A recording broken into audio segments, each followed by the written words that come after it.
The problem with family law is that the problem is so much bigger than family law, especially when we look at the impact of divorce on women specifically.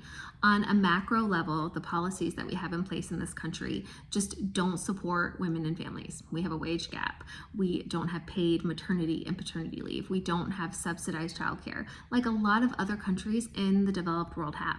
On top of that, we have inflation, high cost of healthcare, a housing crisis, a million other issues. And then on a micro level, what's working out in our homes doesn't support that either. We don't value children who are well raised. So when we have a wife who has worked less or worked from home in order to raise and care for the family's children, we aren't looking at that contribution and valuing it adequately. We're looking at husband's contribution, especially if he's the higher wage earner.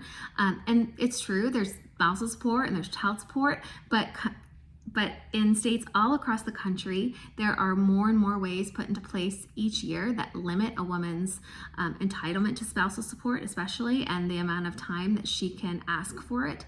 And really, it's not fair that we are expecting one person, the husband, to subsidize all of these other societal inequities that fundamentally disadvantage women. There are so many things going on that are bigger than the family, and yet the only recourse that a woman has is essentially against her husband in a divorce action. It's only for spousal support and child support and a percentage of what was earned during the marriage, while at the same time her husband discounts her contribution to the marriage and her contribution to raise the children.